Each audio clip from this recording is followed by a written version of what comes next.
हाँ, मैं आपको ना एक स्टोरी सुनाऊंगा, एक रियल लाइफ स्टोरी जो इमेजिनरी है लेकिन मेरी ज़िंदगी की असली कहानी है, एक सच्ची कहानी। और अभी जब मैं आपको पूरी स्टोरी बताऊंगा तो आप एंड में रिलेट कर सकते हैं उन सब लोगों से जो सक्सेसफुल हुए हैं। आप नोटिस करोगे कि हाँ, सिर्फ मैं ही नहीं, कोई भी आदमी किसी भी फील्ड में अगर उसने किया है तो उसने कुछ ऐसा ही किया है, और वो इतना आसान है कि आप कहोगे यार इसमें तो कुछ है ही नहीं। अब ये बहुत बड़ी प्रॉब्लम है। होता क्या है कि कुछ चीज़ें जो बहुत ज़्यादा आसान लगती है ना, उसको हम छोड़ ही देते हैं, कहते हैं यार इससे कुछ थोड़ी होगा। मतलब अगर कुछ बड़ा करना है लाइफ में तो इतना सिंपल थोड़ी हो सकता है। अगर इतना सिंपल होता तो हर कोई करके बड़ा नहीं बन जाता। यही तो प्रॉब्लम है कि लोग सिंपल चीज़ें कम करते हैं, कॉम्प्लिकेटेड चीज़ों में ज़्यादा जाते हैं। जो सिंपल चीज़ों को समझ जाते हैं वो फिर आगे निकल जाते हैं लाइफ में। सो व्हाट हैपेंड वाज कि मैं एक छोटा सा बच्चा 3 साल का खेल रहा हूँ, भाग रहा हूँ, दौड़ रहा हूँ एक प्लेग्राउंड में। पूरी दुनिया मेरे लिए एक प्लेग्राउंड जैसी है। मज़ा आ रहा है, कोई कंपटीशन नहीं है, कोई डर नहीं है, कोई जीतने का लालच नहीं है। मतलब ये नहीं है कि मैं जीतने के लिए खेल रहा हूँ, ऐसी कोई गेम्स ही नहीं है। देखी होंगी आपने 3 साल के बच्चों की गेम, 2-3 साल के बच्चों की गेम्स। उनको क्या फ़र्क पड़ता है, ना जीतने का ना हारने का। ना हारने का डर होता है, ना हारने का दुख होता है, ना जीतने की खुशी होती है। उनके लिए ज़िंदगी का मतलब ही खेल है, उसके लिए खुशी का मतलब ही खेल है। खेलना है, बस खेलते रहो, खेलते रहो, खेलते रहो। एग्जैक्टली ऐसा ही मैं बच्चा था जैसे सारे बच्चे होते हैं। प्लेग्राउंड, दूर दूर तक रोशनी रोशनी और पूरा खुले में भागना दौड़ना, और ऐसा लगता था कि ज़िंदगी ऐसी चलने वाली है। जैसे जैसे बड़ा हुआ, धीरे धीरे लोगों ने मुझे समझाना शुरू किया, मेरे आसपास में जितने लोग थे बड़े, ये कोई खेल है कि जहाँ पे ना कोई जीते ना हार है। कहते अगर खेलना है तो जीतने के लिए खेलो, अगर तुम नहीं जीते तो तुम हार गए। अगर किसी भी चीज़ में, चाहे वो पढ़ाई हो, चाहे वो लाइफ हो, चाहे वो कोई भी चीज़ हो, चाहे वो रेस हो, अगर तुम नहीं जीते, फर्स्ट नहीं आए, तो इसका मतलब तुम हार गए। अगर तुम टॉप पे नहीं हो तो तुम हार गए, खत्म। तो वो चीज़ धीरे धीरे धीरे, पहले तो मैंने उसकी तरफ ध्यान नहीं दिया क्योंकि बचपन में इन सब चीज़ों की तरफ ध्यान नहीं जाता, अपना खेल रहा हूँ, कूद रहा हूँ मज़े से। फिर धीरे धीरे इन सब चीज़ों को मैंने एक बच्चे के माइंड ने एक्सेप्ट कर लिया, मान लिया कि हाँ ये बातें सच है। मतलब अगर खेलना है तो जीतने के लिए खेलना है, तभी मज़ा है खेलने में, वरना मज़ा क्या है, वरना है क्या, ऐसे ही खेलते रहो, इधर उधर भागते रहो, क्या फ़ायदा ऐसी लाइफ का। तो जीतना है, हर चीज़ में जीतना है। जैसे ही मैंने ये माना, उस दिन जब मैं रात को सोया तब तक सब कुछ ठीक था, बट अगले दिन जब मैं सुबह उठा तो मैंने देखा मेरे चारों तरफ दीवारें ही दीवारें, बहुत बड़ी बड़ी दीवारें। जहाँ एक दिन पहले तक चारों तरफ सनलाइट, रोशनी और हर तरफ मतलब मज़े ही मज़े खेलने का, वहाँ पर जा करके चारों तरफ से अंधेरा और इतनी बड़ी दीवार जिसके परे कुछ दिख ही नहीं रहा था, बस हल्की हल्की सी लाइट आ रही थी कहीं से, हल्की हल्की सी। तो मैं डर गया वो देख करके, मेरी हालत ख़राब, क्योंकि एक बच्चे की जिसकी आदत थी कि खुले में खेलना करना और उसको लगता था यही ज़िंदगी है, उसने देखा कि ये मैं कहाँ चारों तरफ से अंधेरे में आ गया, यहाँ भागा वहाँ भागा, जहाँ देखा दीवार, इतनी ऊंची दीवार कि बस सोच भी नहीं सकते। और मज़े की बात, मैं अकेला नहीं था उन दीवारों में, पूरी की पूरी दुनिया थी। जब तक मैं छोटा था तो मैं बच्चों के साथ खेल रहा था, यहाँ जा रहा था वहाँ जा रहा था, मेरे को कोई और दिखता ही नहीं था। थे लोग लेकिन मेरे को नहीं दिखते थे, चारों तरफ रोशनी थी। अब उन दीवारों के बीच में मेरे को बहुत सारे लोग दिखने लग गए। मैं उन लोगों के पास गया, अपने बड़ों के पास में या और लोग जिनको जा करके मैंने बोला, मैंने कहा ये क्या हो गया, कल तक मैं यहाँ पर जब सोया था तो यहाँ पर सब कुछ सही था, ये दीवारें कहाँ से आ गई। तो उन्होंने कहा बेटे तेरी ये गलतफहमी है, ये दीवारें शुरू से ही थी, ये आज से नहीं है, सदियों से है, ये थी है और रहेंगी। तो मेरे को समझ नहीं आया, एक बच्चे के दिमाग इस चीज़ को हजम नहीं कर पा था। मैंने कहा नहीं ऐसा नहीं हो सकता। मैं गया दूसरे के पास, तीसरे के पास, चौथे के पास, बहुत लोगों के पास गया, सबके पास गया, जा करके मैंने पूछा ये दीवारें कहाँ से आई। सबने एक ही जवाब दिया, कहते बेटे ये दीवारें तो हैं ही और रहेंगी, और ये थी, तेरी गलतफहमी है, तुझे लग रहा था यहाँ कोई दीवार नहीं थी, ये तो दीवारें हैं। जब से हमको चीज़ें, जब से हमने होश संभाला हमने दीवारें देखी हैं यहाँ पे, तो ये झूठ नहीं है, ये सब सच है। तो मैंने फिर फाइनली जा करके लोगों से ये पूछना शुरू किया, मुझे ये तो समझ आ गया कि हाँ मैं गलत था, ये दीवारें थी, हैं और रहेंगी। क्या इसका कोई रास्ता है इससे परे जाने का, क्या कोई ऐसी दुनिया है जो इसके परे है। तो मैंने जा करके लोगों से पूछना शुरू किया।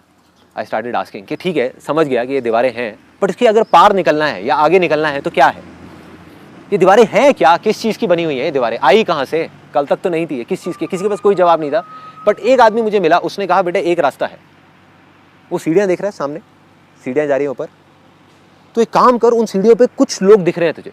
ये सीढ़ी ना अभी बड़ी है, यहाँ पर जो पहली सीढ़ी है आगे जाके धीरे धीरे छोटी होती जाएगी, छोटी और बहुत ऊपर तक जा रही है।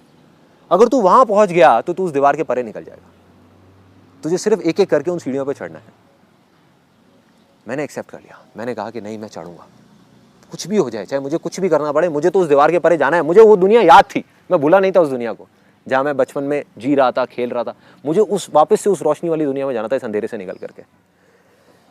मैं गया और जा करके भागने लगा उसकी तरफ, उन सीढ़ियों की तरफ, और पूरी दुनिया उस तरफ भाग रही थी। मारकाट मची हुई थी, मतलब हर आदमी को उस सीढ़ी पर चढ़ना था, हर आदमी को। लेकिन पीछे से जैसे ही मैं गया चढ़ने के लिए, मेरे को आस पास में सब लोगों ने आकर के बोला, बेटे कोई फायदा नहीं है, हम बहुत सालों से कोशिश कर रहे हैं उन सीढ़ियों पर चढ़ने की, नहीं चढ़ सकता तू, हो ही नहीं सकता, कोई नहीं गया उधर। देख, हमारे एटलीस्ट दूर दूर तक कोई नहीं गया, हमने नहीं देखा किसी को, हमारे परिवार में, हमारे उधर दूर दूर तक किसी को उन सीढ़ियों के ऊपर जाते हुए। शायद तू भी नहीं जा पाएगा, छोड़ना, क्यों कोशिश कर रहा है, तू यहीं पे रहे हमारे पास में, यहाँ देख सब कुछ है तो सही। मैंने कहा नहीं, मैं चढ़ूंगा, मैं करूँगा कोशिश। मैं गया भागता हुआ और पहली सीढ़ी पर चढ़ गया। कंपटीशन था, लड़ाई थी, झगड़ा था, किसी को मारा, किसी को हटाया, किसी को गिराया, कुछ भी करके किसी के ऊपर पैर रखा और फाइनली उस पहली सीढ़ी पे चढ़ गया, पहुंच गया। बहुत खुश, इतना खुश कि आई कांट इवन एक्सप्रेस कि मैं कितना खुश हो गया। खुशी किस चीज़ की थी? वो खुशी इस चीज़ की थी कि मैं दुनिया से ऊपर उठ गया। बाकी करोड़ों लोग जो मेरे साथ के थे वो पीछे रह गए और मैं आगे निकल गया, मैं आगे आ गया। इस चीज़ की खुशी थी। फिर मैंने देखा आगे एक और सीढ़ी है, दूसरी सीढ़ी, उस पर चढ़ा। लोग और कम होते चले गए, मतलब जगह भी कम, लेकिन उस कम जगह के अंदर बहुत सारे लोग भरे हुए, जिसकी वजह से मुझे थोड़ा थोड़ा डर लगने लग गया। क्योंकि अगर अब यहां पे गलती की गुंजाइश नहीं थी, जब तक मैं जमीन पे था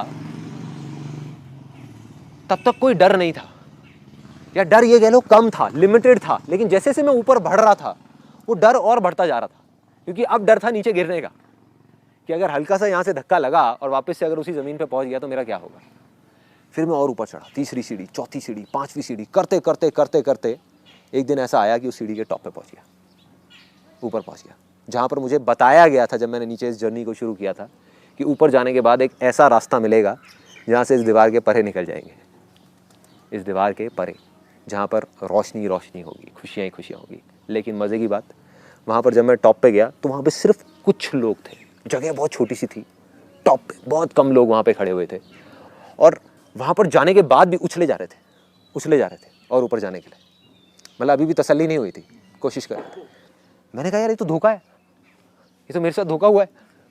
मुझे सबने कहा था कि यहाँ पर एक रास्ता है, ये कोई रास्ता थोड़ी है, ये तो बेवकूफ़ी है। यहाँ पर आकर के मैं टॉप पे खड़ा हो गया, लेकिन जिसके लिए मैं यहाँ पे टॉप पे चढ़ा था खुशी के लिए, उस खुशी का तो कोई नामो निशान ही नहीं है यहाँ पर तो और ज़्यादा कॉम्पिटिशन है, और ज़्यादा डर है। इतनी ऊपर से गिरा तो मरा, गलती की भी गुंजाइश नहीं है, कुछ भी नहीं है, और अंधेरा इतना दूर दूर तक, दीवारें बिल्कुल घुप अंधेरा, लोग डरे हुए बैठे हुए हैं। तो मैंने उनको बोला, मैंने कहा चलो ना नीचे चल के एटलीस्ट लोगों को बताते हैं कि भाई ये सब झूठ है, ये धोखा है, ये बेवकूफ़ बनाया जा रहा है और कुछ भी नहीं है। तो उन्होंने कहा छोड़ना यार, यहाँ से कौन जाएगा। बोल वो लोग हम ही को तो देख रहे हैं, और बोल मज़ा तो आ रहा है यहाँ पे, क्या प्रॉब्लम है, बैठे हुए हैं, देख टॉप पे, देख नीचे क्या हालत है, देख वहाँ जाएगा तू वापस, किस चक्कर में है। मैं कहा मैं तो जाऊँगा। मैं उतरा नीचे, जा करके मैंने पूरी दुनिया को बताया कि ये धोखा है, कुछ नहीं है, ये ऊपर जा करके ये सीढ़ी खत्म हो गई है, इसकी सीढ़ी के आगे कुछ है ही नहीं, आगे अंधेरा ही अंधेरा है। किसी ने नहीं सुनी। तब अंदर से कहीं से एक अर्ज आई कि अब मैंने इस दीवार को तोड़ना है किसी भी तरीके से, तोड़ दूंगा इस दीवार को। एक बड़ा सा हथौड़ा लिया और लेकर के भागा उस दीवार की तरफ। जब गया तो लोग हंसने लग गए, देख करके कहते क्या कर रहा है, दीवार को तोड़ेगा ये। किसी ने ध्यान तक नहीं दिया, किसी ने देखा भी नहीं, सबका ध्यान उधर उन सीढ़ियों की तरफ था। आगे बढ़ना है, ऊपर चढ़ना है, ऊपर चढ़ना है, ऊपर चढ़ना है। ये मोमेंट था मेरी लाइफ का एक बहुत बड़ा मोमेंट, जब मैं गया उस हथौड़े को ले करके और अपनी पूरी जान लगा करके उस दीवार के ऊपर मार दिया। और जैसे ही मैंने मारा तो वो हथौड़ा उस दीवार के पार निकल गया। दीवार टूटी नहीं, दीवार के पार निकल गया और जा करके नीचे ज़मीन पर टकराया। मैंने कहा ये क्या है, हाउ इज़ दैट पॉसिबल, ये क्या हो रहा है। फिर मैंने उस हथौड़े को छोड़ा, धीरे धीरे अपना हाथ आगे बढ़ाया, मेरा हाथ उधर निकल गया, फिर धीरे धीरे मैं पूरा उधर निकल गया। मतलब वो दीवार थी ही नहीं, वो एक धोखा था, एक झूठ था। वो दीवार थी डर की दीवार। जब तक वो डर था मेरे अंदर तब तक वो दीवार थी। जब तक मेरे अंदर वो डर था, नीचे गिर जाने का डर, आगे ना जाने का डर, लेकिन जैसे ही वो डर खत्म हुआ, मैं आगे गया तो उस दीवार के परे निकल गया। उधर गया, जा करके देखा मैं अकेला नहीं हूं, मेरे जैसे लाखों लोग और हैं, लेकिन सब छोटे छोटे बच्चे, एक भी बड़ा नहीं है वहाँ पर। छोटे छोटे बच्चे खेल रहे हैं, उसी तरीके से खेल रहे हैं जैसे वो सालों पहले खेल रहे थे, जैसे मैं खेलता था। खेल रहे हैं, कोई कुछ कर रहा है, कोई कुछ कर रहा है, कोई कुछ कर रहा है। और मैं देख करके चौंक गया। मैंने कहा ये क्या हो रहा है, सारे बच्चे ही बच्चे हैं, बड़े कहाँ रह गए। और फिर मैं आगे गया, जा करके एक जगह पे पानी था, पानी मेरे को प्यास लगी थी पीने के लिए। मैंने जा करके अपनी शक्ल देखी तो मैं भी बच्चा था वहाँ पर। आई वाज अ चाइल्ड, मैं बड़ा नहीं था। मतलब कि उस दीवार के परे जो मैं निकला वो नहीं था जिसके अंदर वो डर था, वो वही बच्चा था जो खुले में खेलता था। मतलब ये दीवार थी ही नहीं, ये अंधेरा था ही नहीं, ये अंधेरा था सिर्फ उस डर की वजह से, जो रूट कॉज है हमारी सारी की सारी प्रॉब्लम्स का। अगर किसी तरीके से यहां पर बैठे हुए हम जितने भी लोग हैं, इमेजिन करो एक बार कोई हाइपोथेटिकल सिचुएशन, आपके अंदर से डर निकल जाए फेलियर का, डर निकल जाए कामयाब ना होने का, तो कोई रोक सकता है आपको कामयाब होने से? सोच के देखो। एक क्रिकेटर है, उसके अंदर से डर निकल जाए आउट होने का, उसको कोई आउट कर सकता है? हाँ? एक डांसर है, उसके अंदर से डर निकल जाए हारने का, उसको कोई हरा सकता है? नहीं हरा सकता। और वो कौन हो सकता है? सिर्फ एक बच्चा। और वो बच्चा हम सबके अंदर जिंदा है। करना है तो क्या करना है? अपने उस डर से परे निकलना है, उस डर की दीवार के परे निकलना है। उसको तोड़ना नहीं है, क्योंकि वो है ही नहीं, तोड़ोगे किसको? जब दीवार है ही नहीं तो उसको तोड़ोगे कैसे? जो चीज है उसको तोड़ोगे ना। डर नाम की कोई चीज है ही नहीं, एक इमेजिनेशन है जो चारों तरफ से खड़ी हुई है। वो खड़ी क्यों हुई है? अब आते हैं उसके रूट कॉज पे, वो आई कहां से? अगर एक वर्ड में मैं बताऊं, एक वर्ड में, इसको ध्यान से सुनना, वो है कंपैरिजन। जब भी हम अपने आप को किसी और से कंपेयर करते हैं, या हमारी आज की जो सिचुएशन है उसको किसी और सिचुएशन से कंपेयर करते हैं, या अपने आप को अपने आप से ही कंपेयर करते हैं, राइट? ये तीन वजहें हैं, इसके अलावा कोई चौथी वजह नहीं है। अगर इन तीन वजहों को हम समझ जाएं, और इसको समझ करके अगर हम इसके परे निकल जाएं, तो डर नाम की चीज खत्म। फिर हमें कोई नहीं हरा सकता। इनफैक्ट हमें जीतने का लालच ही नहीं है ना, तो कोई हराएगा कैसे? हरा उसको सकते हैं जिसके अंदर जीतने का लालच हो। Comparison. I'll give you a real life example and I'll ask you, then I hope you will be able to relate it in a better way. एक डांस कंपटीशन हो रहा है, चार जो कंटेस्टेंट्स है ना, चारों एक जैसा डांस करते हैं टेक्निक वाइज, एक जैसा सीखे हुए हैं, एक ही गुरु से सीखे हुए हैं, और बिल्कुल चार फाइनलिस्ट हैं। एक जो है वो डांस करने वाला है, फाइनल्स है, आज या तो हार है या जीत है। एक जो पहला वाला है वो डांस करने वाला है जजेस को खुश करने के लिए और ऑडियंस को खुश करने के लिए। उसका यही मकसद है कि किसी तरह से जजेस को खुश कर दूं, ऑडियंस को खुश कर दूं, जीत जाएगा, जीत जाऊंगा। उसके चारों तरफ क्या होंगी? दीवारें होंगी, होंगी ना। और वो दीवारें किस चीज की होंगी? जरा अपने आप को सिचुएशन में डाल के देखो, किस चीज की दीवारें होंगी? डर की दीवारें, कि अगर जजेस खुश नहीं हुए तो क्या होगा, ऑडियंस खुश नहीं हुई तो क्या होगा? हार जाऊंगा, मैं तो जमीन पे चला जाऊंगा, वापस से उसी दुनिया में चला जाऊंगा जहां से मैं ट्रैवल करते करते 1 साल लगा करके यहां तक पहुंचा हूं। वापस वहीं गिर जाऊंगा, उसी खाई में पहुंच जाऊंगा। मतलब इतना ऊपर तो आ गया, लेकिन डर भी उतना ही बड़ा है, दीवारें उतनी बड़ी हैं चारों तरफ। दूसरा आदमी, वो आज परफॉर्म करने वाला है अपने बाकी के जो कंटेस्टेंट्स हैं उनको हराने के लिए और उनसे जीतने के लिए। उसके चारों तरफ क्या होंगी? दीवारें होंगी, दीवारें होंगी। वो उनको हराने के लिए डांस करना चाहता है, उनसे जीतने के लिए डांस करना चाहता है। मतलब अगर उसका पोटेंशियल 100 है और सामने वाले का 10 है, तो उसका बेंचमार्क 10 है, 100 नहीं है। उसको 10 को बीट करना है, लेकिन अब उस 10 को भी बीट करने के लिए उसके चारों तरफ दीवारें खड़ी हुई हैं कि मैं 10 को भी नहीं बीट कर पाया तो क्या होगा, मैं 9 पे अटक गया तो क्या होगा, 5 पे अटक गया तो क्या होगा, तो क्या होगा उसका? अटक गया। दीवारें दीवारें, अंधेरे में नाचने वाला है वो।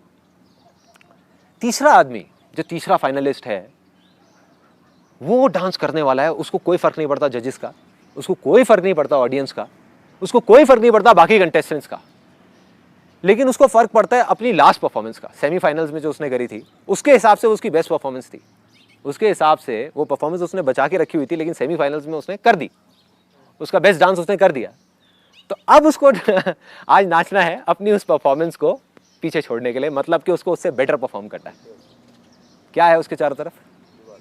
दीवारें, दीवारें। किस चीज की दीवारें हैं? डर की दीवारें, कि अगर मैं अपने उस सेमीफाइनल की परफॉर्मेंस से बेटर परफॉर्म नहीं कर पाया तो क्या होगा, गया।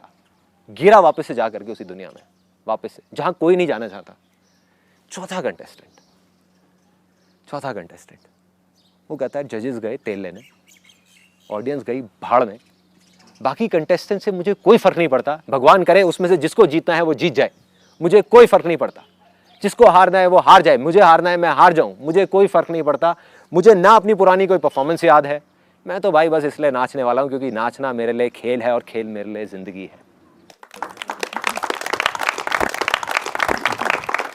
मैं आज नाचने वाला हूं सिर्फ और सिर्फ अपने लिए, अपनी खुशी के लिए। और मैं जब नाचूंगा मुझे कोई परवाह नहीं है आसपास में कौन बैठा है कौन नहीं बैठा, कौन जीतेगा, कोई दीवारें हैं उसके आसपास में, अरे है ही नहीं, कोई डर ही नहीं ना उसको, ना उसको हारने का डर ना जीतने का लालच, है ही नहीं उसके अंदर। वो तो कहता है बस आज का ये दिन है मेरे पास में, आज मैं वो कर जाऊंगा जो मैं करना चाहता हूं, और कोई परवाह नहीं है कि क्या होता है क्या नहीं होता, क्या होगा।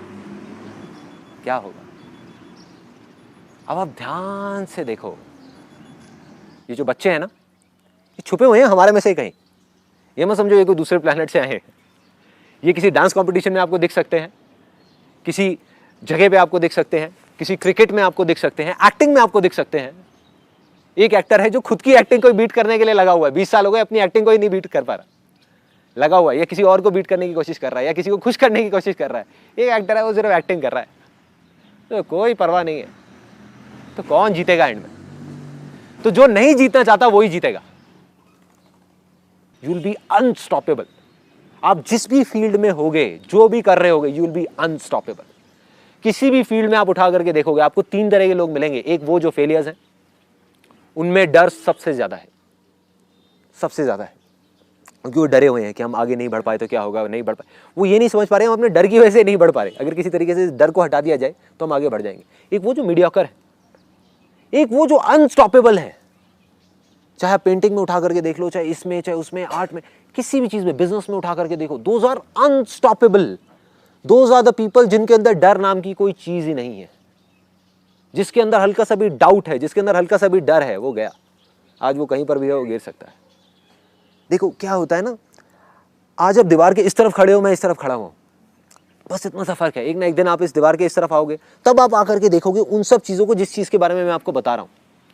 मतलब हमको लगता है कि जिस आदमी के पास में जितनी सक्सेस है, जितना पैसा है, वो उतना ही खुश है।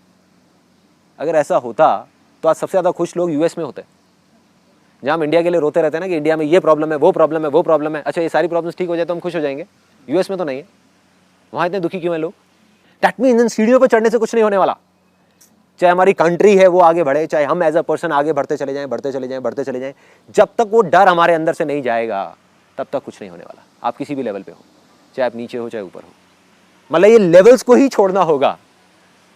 Then you will get something which is beyond imagination. Then you will reach a state जहां पर आपके पास सब कुछ होगा बट कोई लेवल नहीं होगा।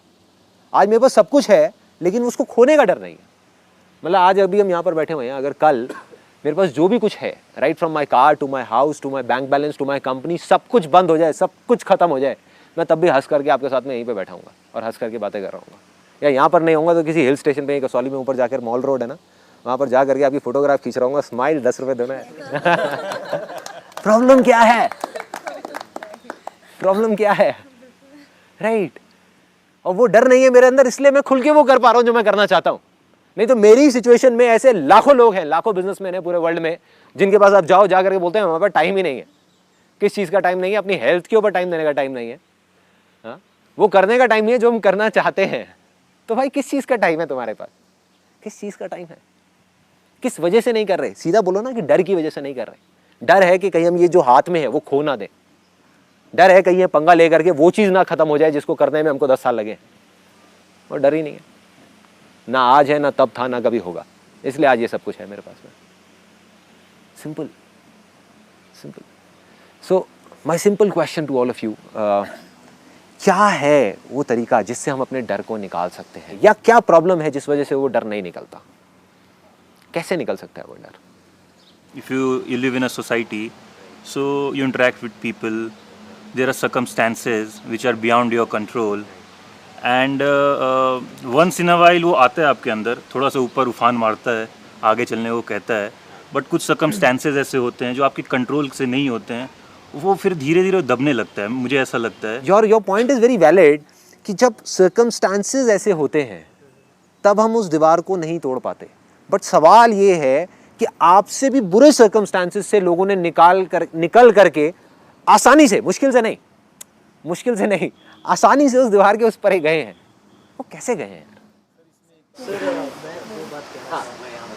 जैसे जैसे हम बड़े होते जाते हैं, वो जो इंटेलेक्ट होता है, जो बुद्धि होती है, कुछ ज़्यादा ही काम करने लगती है। तो हम अपने आप में ना बहुत सारे, जैसे जैसे बड़े होते जाते हैं, क्राइटेरियाज थोपते रहते हैं कि नहीं यार, हाइट हो तो इतनी हो, वेट हो तो ऐसा हो, गोरा होना चाहिए, ऐसा होना चाहिए, वैसा होना चाहिए। यहाँ पे मैं इस बात को कहना चाह रहा कि खुद को अप्रूव करना, खुद को आईने में देना, एक्सेप्ट करना और अप्रूव करना कि मैं जैसा हूँ, क्योंकि समय भी बदलता रहता है, हम भी बदलते रहेंगे। I think what you have done is you have hit the bullseye. आपने एक वर्ड यूज़ किया जो हमारी बुद्धि है, हमारा जो इंटेलेक्ट है, जब वो बीच में आ जाता है तो डर आना ही आना है। ये जो डर का काम है ना, ये इस दिमाग का है। जानवरों के अंदर डर होता है क्या? या अगर किसी चीज़ का डर होता भी है तो टेम्पररी होता है, आया और गया। हमारा डर परमानेंट है और वो डर बढ़ता रहता है। किसकी वजह से हो रहा है? ये माइंड की वजह से हो रहा है। तो सोल्यूशन आपकी उस बात के अंदर ही छुपा हुआ है। बाकी तो हज़ार बातें हो सकती हैं, बाकी हज़ार चीज़ें हो सकती हैं। I am getting to the root cause कि मैंने उस दीवार के परे कैसे निकला, या कोई भी निकला होगा तो कैसे निकला होगा। उस चीज़ के ऊपर I been working since such a long time. और निकल करके जो एक चीज़ समझ आई वो है फेथ। उसकी जो पावर्स हैं दैट इज बियॉन्ड इंटेलेक्ट। तो किसी तरीके से अगर आप इस इंटेलेक्ट के परे निकल जाओ, इस माइंड के परे निकल जाओ, तो आप जीत गए। सो इन सिंपल वर्ड्स, कुछ ऐसी चीज जो आप करना चाहते हैं लाइफ में, जैसे बच्चे जो करना चाहते हैं, अगर लॉजिकली आप समझने की कोशिश करो, आपको समझ नहीं आएगा कि वो कर क्यों रहे हैं ऐसा, राइट? किसी को समझ नहीं आएगा, बट उनको मजा आ रहा होता है और वो कर रहे होते हैं और वो बहुत खुश होते हैं और वो आगे बढ़ते चले जाते हैं, सीखते चले जाते हैं। इनफैक्ट बच्चों की सीखने की जो स्पीड है वो बड़ों से बहुत तेज है। जो चीज़ें सीखने के लिए इंपॉर्टेंट होती हैं वो बच्चे कुछ सालों के अंदर अंदर सीख जाते हैं, उसके बाद हम सीखते ही क्या है? आई फील कि जो मेरे पेरेंट्स मुझे कॉन्फिडेंस नहीं दे पाए, साइकिल चलाओ तो भाई गिर जाएगी, चोट लगेगी, मत चलना। स्विमिंग ना, इतने लोग मरे, इतने बच्चे मरे, कभी पानी से इतना फियर बैठ गया कि ना। तो today I am a mother of a child and I every now and then I give her a confidence. No beta, you are the best, you know, you are the best child in the universe, you can do it.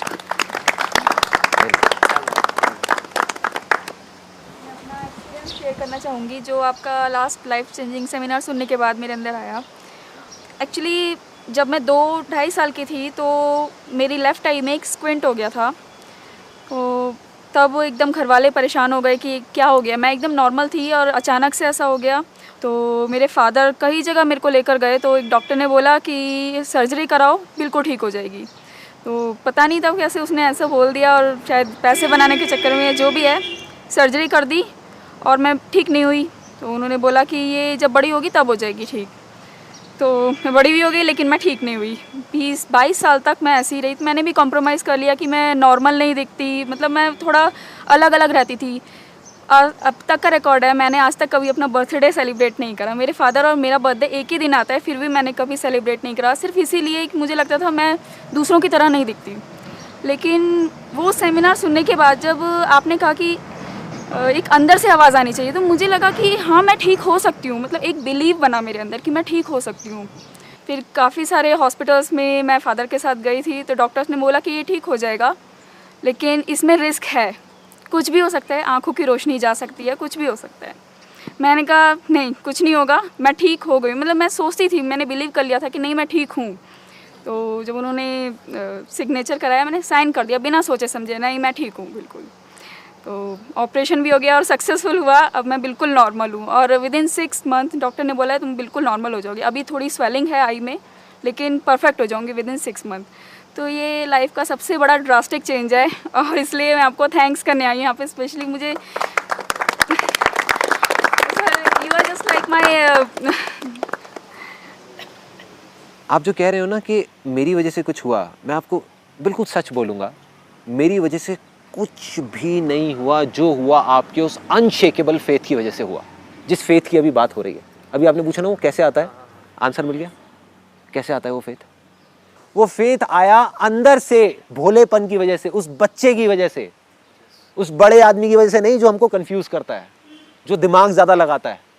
जो दिमाग लगाएगा वो चलता जाएगा चुपचाप, जो दिमाग नहीं लगाएगा, दिल में किसी भी चीज को मान लेगा, चाहे वो बेवकूफी भरी हो। मैं कहता हूं आप मान करके तो देखो कि मैं हवा में उड़ सकता हूं, और कूदो। अगर आप मान गए ना और डाउट नहीं हुआ, आप उड़ोगे हवा के अंदर, उड़ोगे बिना पंखों के, उड़ोगे। मैं ये कहना चाह रहा कि sir in her case God has answered her prayers through you, you became a medium, okay.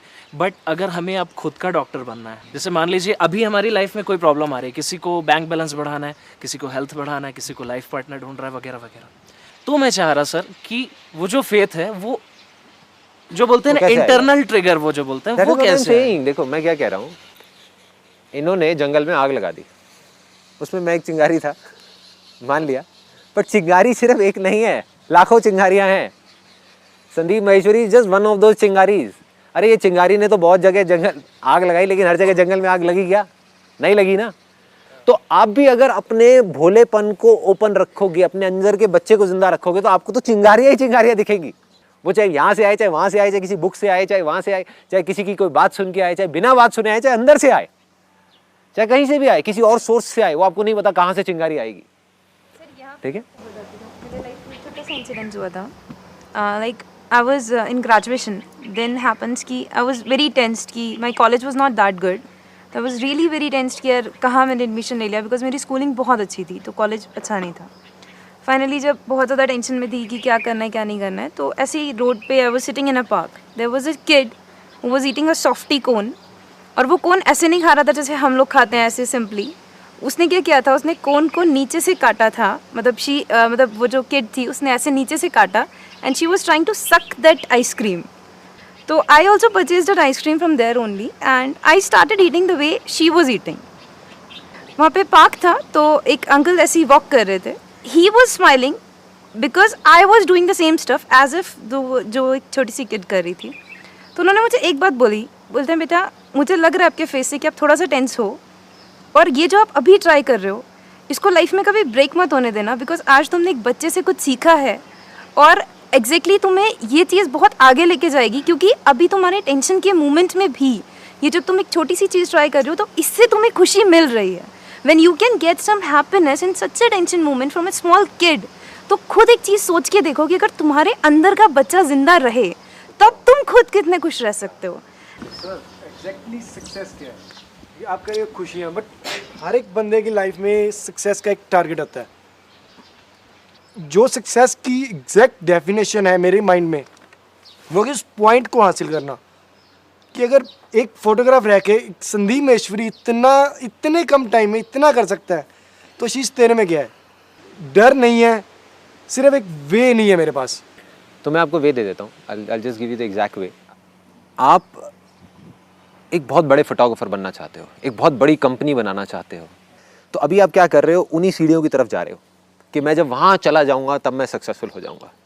अगर सच में वो जो कहानी मैंने बताई है ना, जिसकी वजह से आप ना चाहते हुए भी वो डर की जो दीवार है वो आनी ही आनी है, फिर आप कॉम्प्रोमाइज़ करने शुरू कर दोगे, फिर जा करके फिर से वो डर और बढ़ेगा, फिर वो दीवार और बढ़ेगी और अंधेरा बढ़ेगा, क्योंकि आपने अपना बेंचमार्क वहाँ पे सेट कर दिया कि जब मैं वहाँ टॉप पे पहुँच जाऊँगा तब मैं सक्सेसफुल होऊंगा। एक बार को मानो आप नहीं पहुँचे, किसी वजह से नहीं पहुँचे, तो क्या होगा? आप जहाँ हो वहीं के वहीं रहे तो क्या होगा?